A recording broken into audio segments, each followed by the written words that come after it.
Welcome to Coffee and History, a conversation with Alabama Heritage. We are your hosts, Rebecca Mender, Susan Reynolds, and Caroline Gazera McKenzie. Join us as we sit down with some of the most fascinating figures in the historical community over a hot or cold cup of coffee or whatever your favorite beverage might be, and we'll explore some of the captivating tales of Alabama. Hopefully stories that educate, inspire, and entertain. And we're thrilled to have you here with us.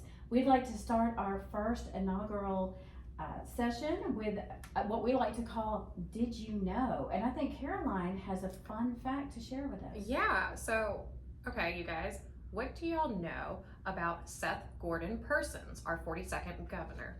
42nd. 42nd. Nothing. I don't think I know anything about that guy. Nothing? Well, okay, fun fact. He was president of the Hobo Club at Auburn University. Wait, there's a hobo club? Okay, it's a now defunct Hobo Club, okay? As far as we know.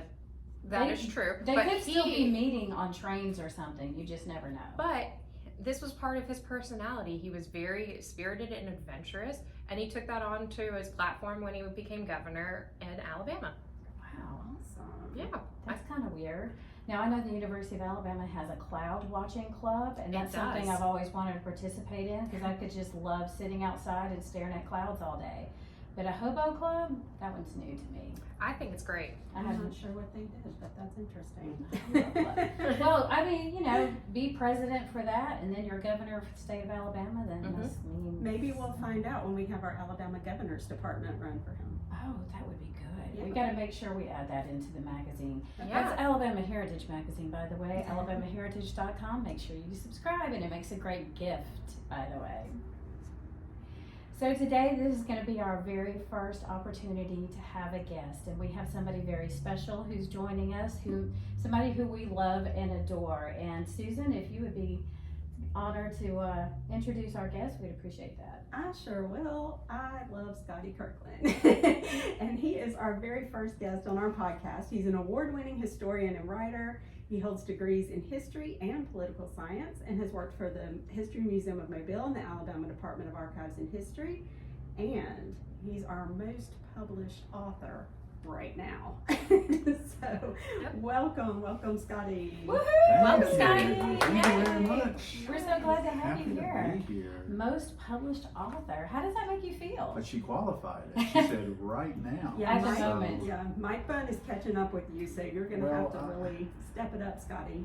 You know, if you're gonna be overtaken by somebody, it might as well be Mike Bunn This is or true. Fry Gilliard, one Oh, or the other. yeah, Absolutely. Fry would be a good one, and he's Yeah. written several articles for us, but I don't think I don't know, man. Well, you know those You've got guys. them all beat. Those guys are both so prolific. I mean, you know, they write books in the time it takes me to write articles. Isn't that weird? How do they do that? I don't know. They I don't have think they hours in the sleep. day. Yeah, they don't Yeah. sleep, So, obviously. I was talking to Scotty just the other day, and he said, yeah, I like to go to the grocery store at midnight, just me and the guys who are stocking the grocery store. It's like, It's dude, true. you don't ever sleep? It's like, no, I'm doing research for whatever article I'm writing for Alabama Heritage, I guess. I can verify that because I remember during COVID, I was up late editing proofs, and all of a sudden I get this ding on my Facebook Messenger, and it's Scotty. He's like, "What are you doing up?" I said, "I'm working on proofs." He's like, "Oh, funny, so was I." So am I. Yeah. You know, time really stopped having any meaning during COVID. Oh. It really did. Absolutely, You absolutely. know, I've always been a bit of a night owl. There's a magical hour when everyone else in your house is asleep, where you know, just you have a choice to make. You can either watch television or you can write history. And so True. at least one night a week, I choose the latter. Most times it's television. Absolutely. And Scotty, I think the first time I ever worked with you, I was looking back on it because you actually had, if you search for your name on our website, you have 2 full pages Wow. of results. Yes.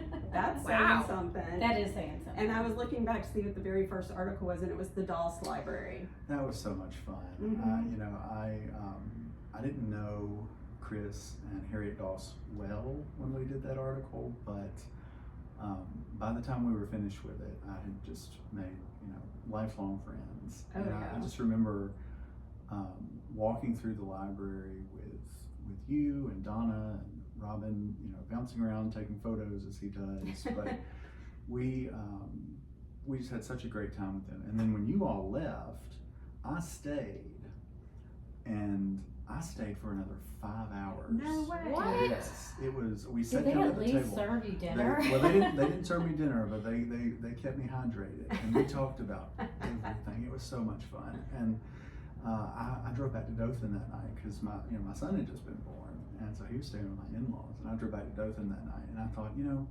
I should be really tired, but I'm not, because it was so much fun to just to learn from them, and to Chris has had such an important career in the law and politics, and he has such a sense of history. And Harriet Amos Doss, of course, does as well, and just they are the power couple of Alabama Historical Association. They truly are. Everybody looks forward to seeing them. It's so great, and it was I saw them just a couple of weeks ago at the Alabama Men's Hall of Fame induction ceremony in Birmingham, and it's always a joy to see the Dosses. So and it really started with that article. His library. So remind me, because I think we published that article right after I had started working with the magazine. And so I know that the story was he added on to his home just to have this library. Is that accurate? Yeah, and it was a substantial addition. I mean, at that point, several thousand square feet. Yeah, and 2 stories. Oh my gosh! Stained glass window that he sketched himself. A lot of specifically commissioned pieces. He worked for the architect. He would have done the work himself if he had the time. If he knew, I think. or knew how. Right. I don't know if Chris has the skill set to be a contractor or to. Yeah, that's true. So at the time there were 30,000 volumes. I'm sure it's a lot more than that. If you ever get behind Chris Doss in the book sale line at the conference, you should probably just give it up. Just go back to the coffee line. He's going to be there for a while. And I asked them. I said, I'm looking around. There are a couple of spots on shelves, but this is pretty full. Mm-hmm. I said, do we have plans for an expansion? And Chris did this thing he always does. Like he sat back. And he held his hand, he took a breath, and Harriet cut him off. She said, no. We got enough. No. But my understanding is there's been an expansion. I'm sure there is. Well, that means there has to be. Probably need a follow-up article if they've expanded it. So it really is a bibliophile's dream. It's great. You walk in really there. is. Yeah, for sure. Yeah. Scotty, what are some of the most interesting artifacts that you've seen or dealt with while you've been working at the State Archives? Gosh, or even in a museum of Sure. I mean, anything that you've seen that's been just like, wow, I cannot believe we have that, or I've never seen anything quite like it. Yeah. So early in my career, when I was at the Museum of Mobile, I did my master's thesis on civil rights in Mobile, and talked a lot about John LaFleur, who was a local postman and who started the Mobile NAACP in the 20s and had a grassroots group that came in after that, and was just really influential in a lot of ways that aren't as well known in the state as other people of that era. But he wrote something like 30,000 letters in his lifetime. Wow. And the collection was at the Doy McCall Library at South Alabama, where I worked for a time. So I had done a correspondence index, so I felt like I really knew LaFleur and his letters and everything. But when I moved over to the Museum of Mobile, they had his typewriter, and it was on display, and I got to help clean it one day, and that was really something. But just randomly one day down in the collections department, they pulled a box and were looking for something, and they called me over and they said, "Hey, you want to see John LaFleur's eyeglasses?" And I don't know, just something about holding something really simple like that in my hand. It was really something. But the archives in Montgomery, the Department of Archives and History, has just treasures upon treasures, and it's hard to think of just a few. I think one of the more inspiring things was the 1868 Constitution. Oh, right. Can you tell me more about that? Yeah, and this is the only Alabama governing document that bears the signatures of Black Alabamians, and it comes along at this really important time in Reconstruction era history, where there are new voices at the table, and it was a Constitution that was, it's on 20-something pages of parchment that are glued together, and so we were doing the Constitutions exhibit in 2019. This was one of the documents that we sent off to be conserved, and we did that to make sure that for the next 100 years it was going to be stable, but also we wanted to display it. We didn't want anything to happen to it while we displayed it. And I wanted to display the signature page because I wanted us to see those 16 or 17 African American names and know that that was significant. And we went up to Boston to the conservator, and they rolled it out for us. And we watched them clean it. We watched them work on the iron gall ink and stabilize it, and it was just really something. That's amazing. How long was it? Do you remember? Oh gosh, it's more than 30 feet. Wow. I think. It's the second longest. The 1875, if you roll it out, is actually a little longer because there's a bigger section on taxation. But yeah, it was really something. And the 1819 Constitution is this beautiful presentation piece of the kind of parchment that they use in British Parliament. It was really fine, stitched together with this really beautiful royal blue lace, and so. But the 1868 Constitution is a little more utilitarian. It's a little more plain looking, but it's really something. I wonder why we got away from that. I mean, why don't we have illuminated manuscripts or beautiful documents like that? Why does it all have to be black and white? 8.5 by 11. I mean, I think we should have a revolution. It's I the think we need to Microsoft go back. Word lobby. I That's mean, what it is. you The know. tech lobby. Calibri instead of Exactly. calligraphy. Yeah. That's You know where what? we are. I have to say, you're probably one of the few people that I know that gets excited about cleaning, especially cleaning a typewriter, because that sounds like it would be really challenging. I mean, did you actually take it apart to clean it? No, or? it was just a standard external cleaning. Okay, because I was thinking that may be really challenging if you take it apart. It's like, oh, now what do I do? Right. Why do I have this extra key? Where's the T supposed to the S go? No YouTube how to make it work. No, probably not. And just to think about the history that started on that typewriter. Yeah. LaFleur wasn't an orator. He was very much like a more of a Medgar Evers type. He was a logistics guy. He was a postman.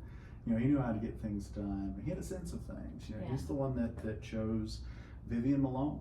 Right. And he's the one that had the foresight in the 40s to start an organization that would quietly assume the work of the NAACP when the state outlawed it in '56. And so all throughout the rest of the state, you have this turmoil of leadership, these vacuums of leadership in organizations, and that doesn't happen in Mobile. The letterhead changes, everything else stays the same, and the work keeps going, and so there's a continuity there.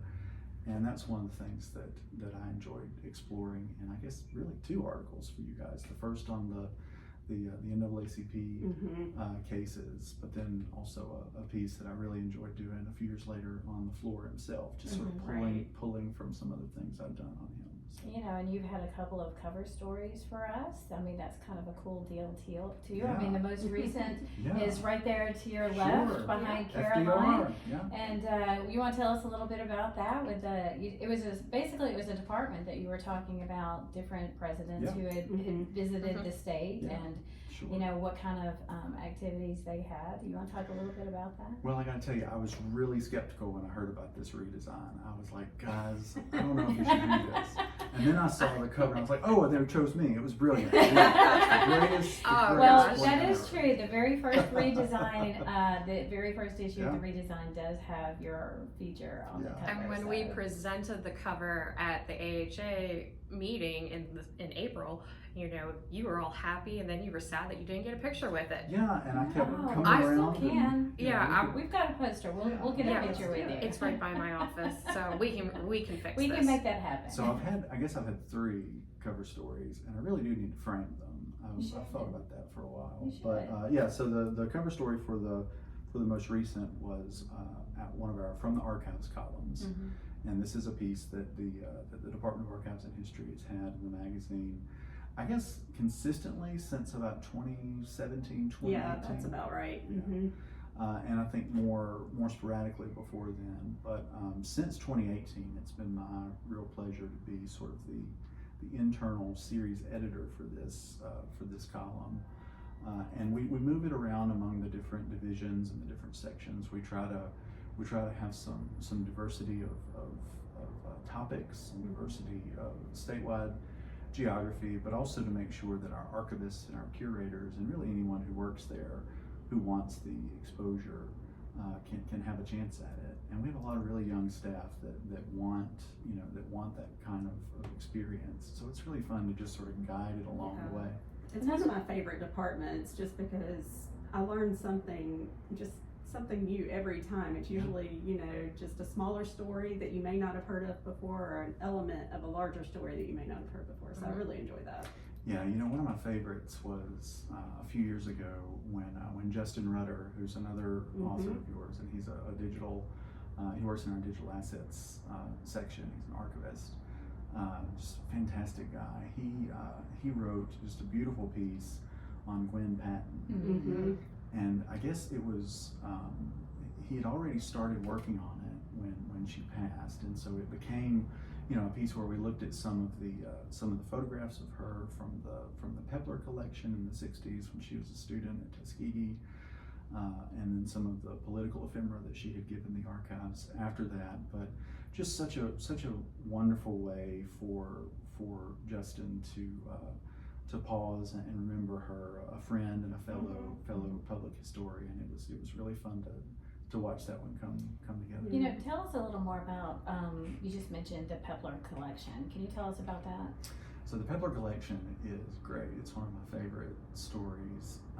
This was, Jim Pepler was the principal photographer for the Southern Courier, which is a newspaper that focused on civil and economic rights, published in Montgomery from 1965 to 1968. And the first issue comes out just a couple of weeks after the conclusion of the Selma-Montgomery March. Wow. The last issue is a couple of weeks after Dr. King's assassination. So that really important late period from the 60s is what the Courier really covers. And it was started by some former Harvard Crimson journalists with a Ford Foundation grant and some other money to come south. But over time, over that short period of time, local people start to sort of take over the work. And so we have several journalists that we know who were born or raised in Alabama that by the end were basically running the thing. Jim Pepler had a long history with the Courier. He was basically there from start to finish. And he donated all of his negatives to the Department of Archives and History. It's like 13,000 negatives. Oh my gosh. They're incredible. And they were all scanned. That's a lot. Can we go there and take me?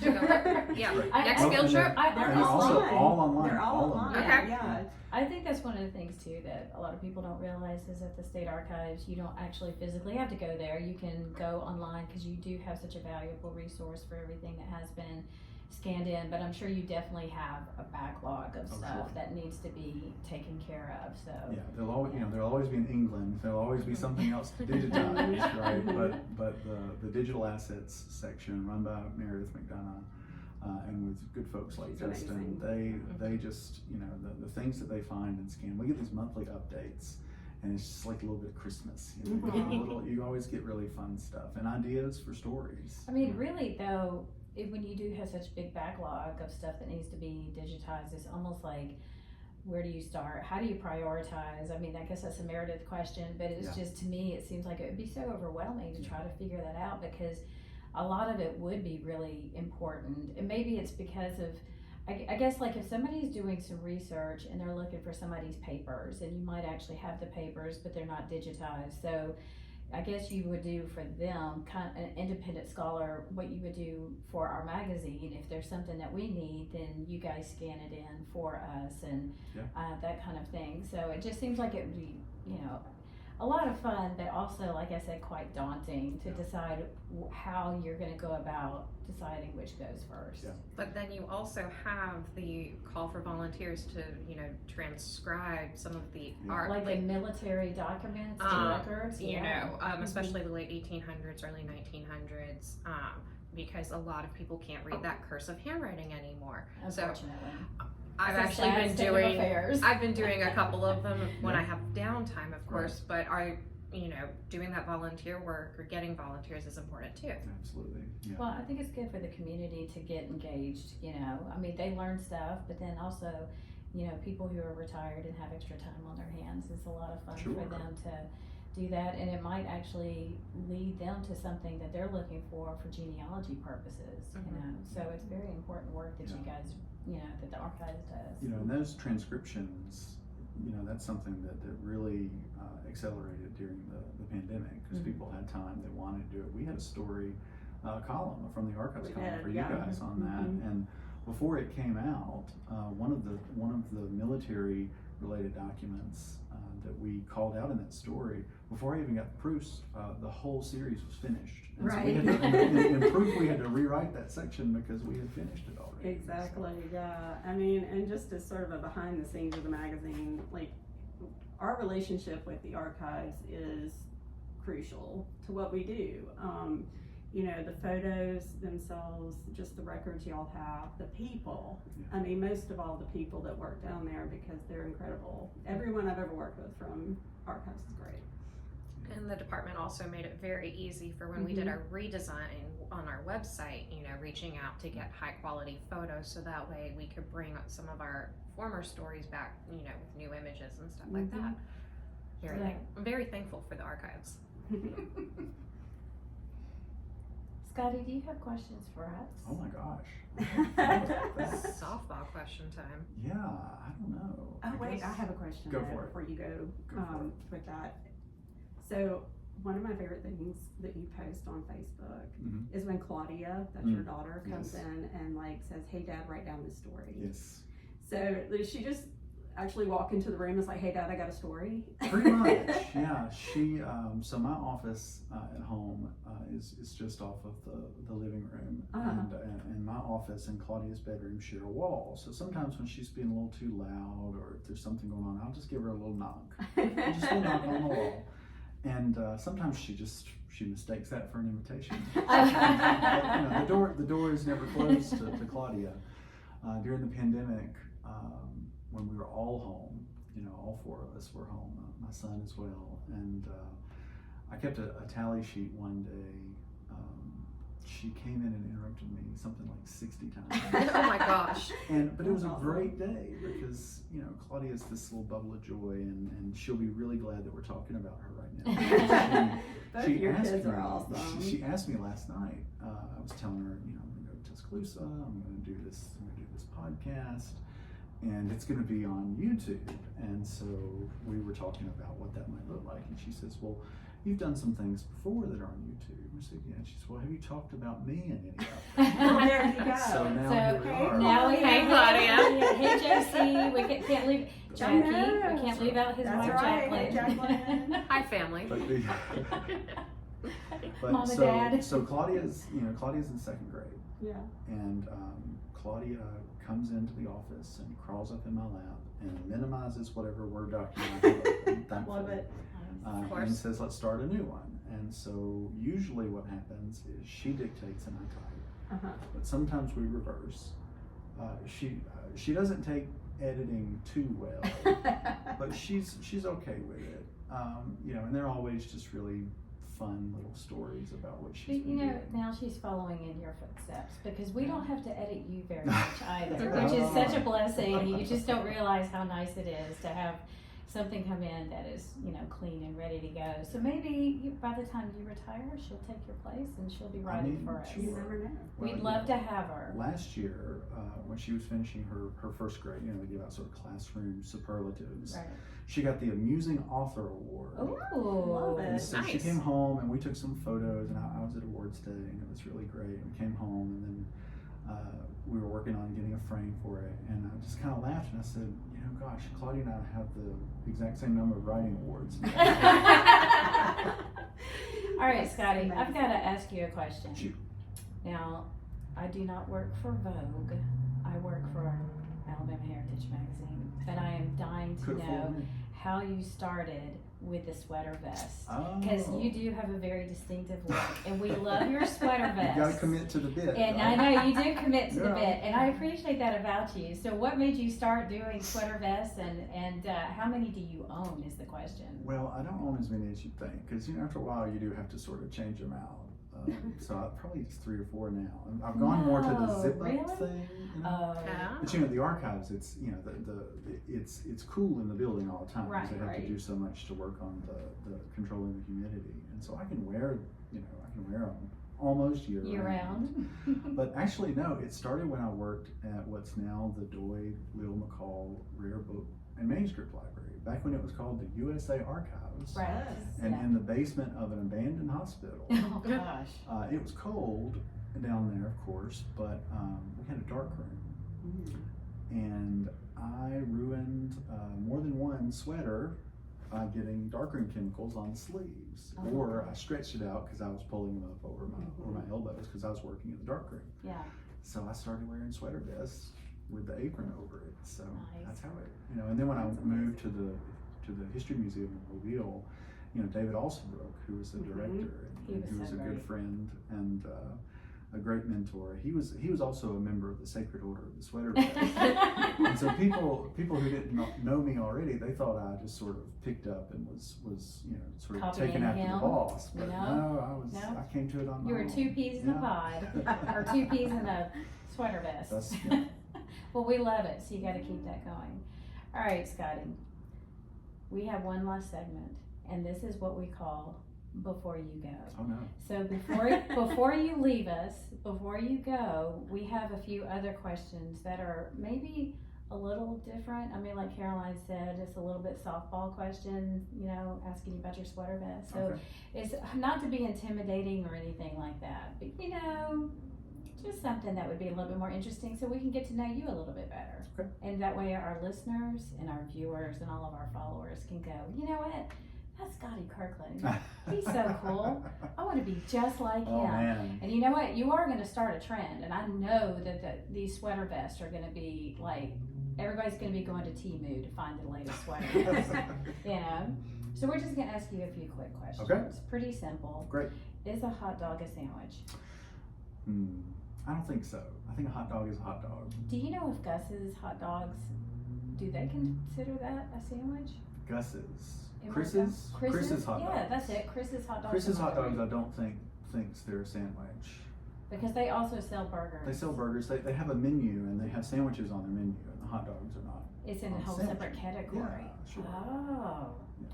Okay, well, they've been around for Over a 100 years. Over 100 years, Yeah. so I would consider that to be the official. An authority. Yeah. Here's our answer. Yeah, so no. You it's heard not. it here. Susan, do you have a question? What's your favorite book?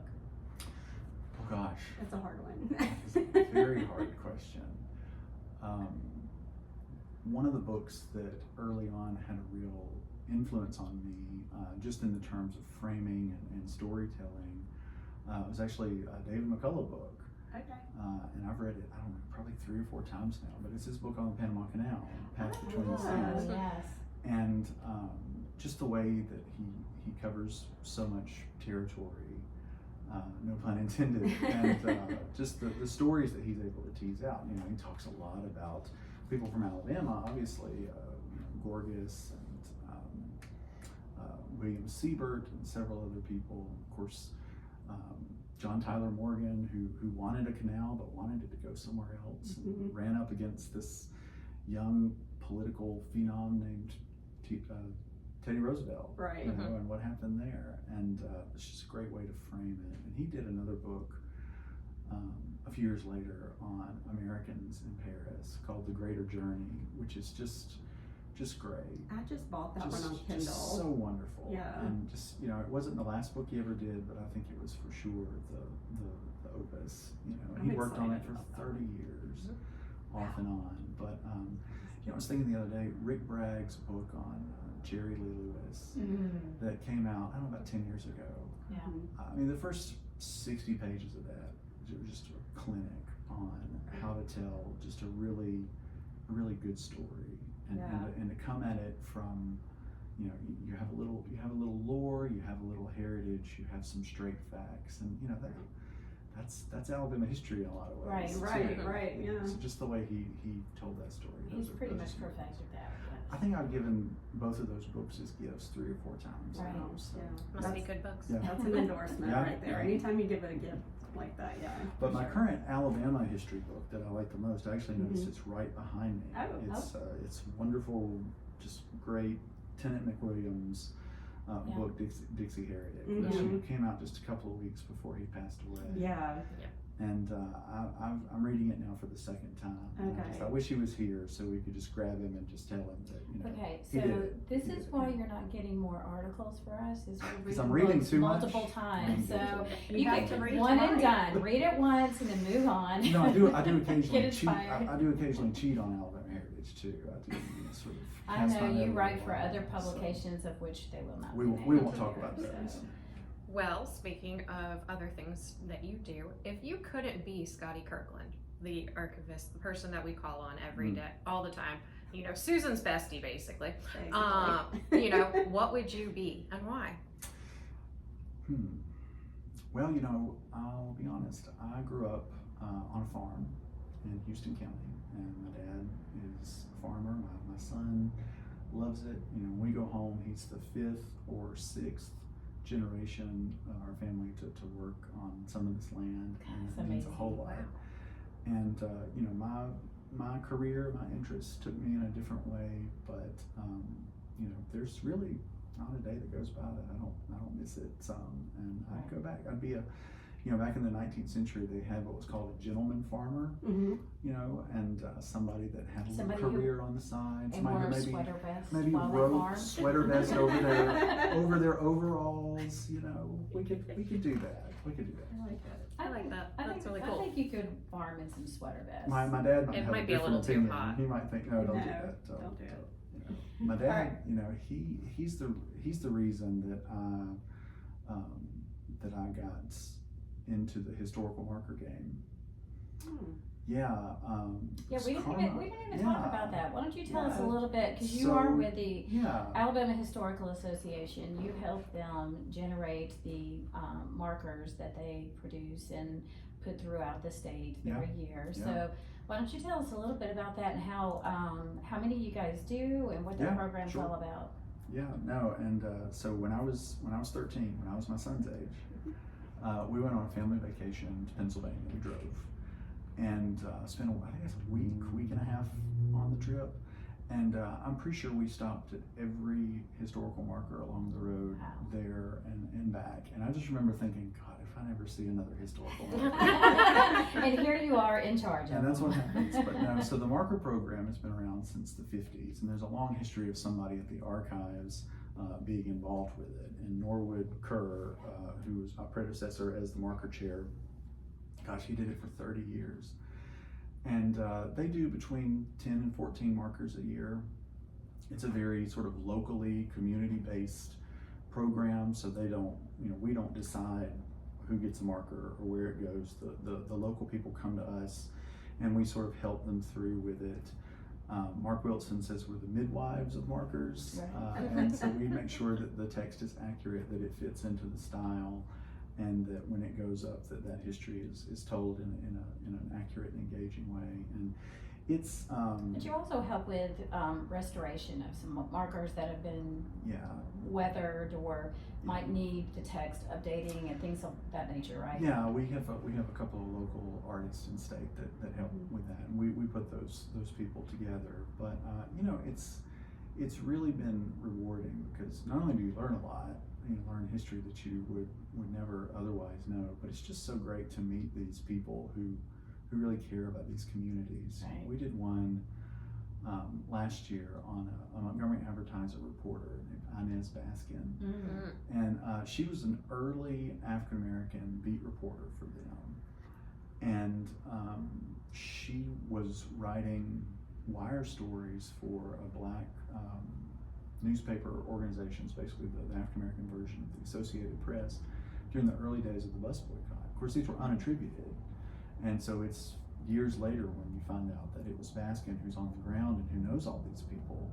But her niece wanted her to have a marker and worked on this for almost 2 years.